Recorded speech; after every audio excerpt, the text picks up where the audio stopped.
পটুয়াখালীর কলাপাড়ায় খাস জমিতে ঘর তোলার অভিযোগ উঠেছে নীলগঞ্জ ইউনিয়ন বিএনপির যুগ্ম সাধারণ সম্পাদক ফজলুল হক মৃধার বিরুদ্ধে। এ ঘটনার প্রতিবাদ জানাতে গিয়ে লাঞ্ছিত হয়েছেন বেশ কয়েকজন প্রবীণ বিএনপি নেতা। স্থানীয় সূত্রে জানা গেছে, সরকারি খালের ওপর একটি অস্থায়ী ঘর নির্মাণ করে সেখানে ৫ নম্বর ওয়ার্ড বিএনপির কার্যালয়ে লেখা একটি সাইনবোর্ড ব্যবহার করা হয়েছে। এ বিষয়ে প্রশাসন দ্রুত পদক্ষেপ নেওয়ার কথা জানিয়েছেন। বিস্তারিত থাকছে পলাশ হালদারের তথ্যচিত্রে। পটুয়াখালীর কলাপাড়া উপজেলার নীলগঞ্জ ইউনিয়নের পাখিমারা বাজারে সরকারি খাস খতিয়ানের ৬,৪৪১ নং দাগের জমিতে ঘর নির্মাণের অভিযোগ উঠেছে নীলগঞ্জ ইউনিয়ন বিএনপির যুগ্ম সাধারণ সম্পাদক ফজলুল হক মৃধা এবং তার অনুসারীদের বিরুদ্ধে। গত ৯ সেপ্টেম্বর ইউনিয়ন পরিষদের প্রবেশ পথের পাশের খালে এই ঘরটি নির্মাণ করা হয়।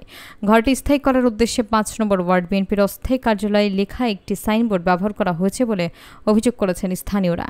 এ ঘটনায় স্থানীয় নেতাকর্মী সহ সাধারণ সম্পাদক ক্ষোভ প্রকাশ করেছেন।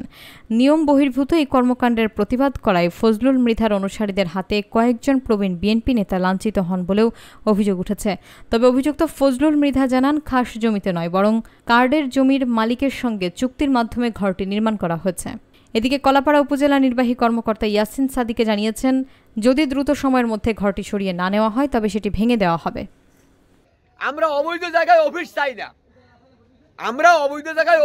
না, আমরা বৈধভাবে যারা বিএনপির লোক আছি, আমরা বৈধভাবে যৌথ একটি বিএনপির অফিস চাই। এটা আমার আমাকে দামি এই ঘর হিন্দু উচিত করা হোক। এখানে ঘর থাকতে অস্থায়ী ঘর থাকতে পারবে না। এখানে এটা খাস জমি, সরকারের জমি। এটা আমি আমার বাড়ি এইখানে, এই ব্রিজের গোড়ায়, বাসন ব্রিজের গোড়ায় আমার বাড়ি। আমি ৩ ওয়ার্ড বিএনপি সভাপতি। যদি হয় আমরা জায়গা ক্রয় করে আমরা নিজেদের স্থায়ী কার্যালয় করব। আমরা নিজেদের দলীয় সিদ্ধান্ত মোতাবেক আমরা নিজস্ব জায়গায়, আমরা সরকারি জায়গায় কোনো অফিস আমরা রাখতে চাই না এবং রাখতে চাই না। এগুলো নিয়ে সমালোচনা বিতর্ক হইতেছে। এই কথার ভিত্তিতে ওই পোলা আইয়ে আমার একটা ধাক্কা, ওই মুজাম্মেল, ৫ নং ওয়ার্ডের সভাপতি, সেক্রেটারি এবং একটা ওইনে চলা লইছে। আমাদের দাবি হইলে পার্টির অফিস নীলগঞ্জে একটা হবে। দ্বিতীয়, একজনের ব্যক্তিগত কোনো অফিস হবে না। বৈধ জায়গায় আমরা একটা অফিস চাই।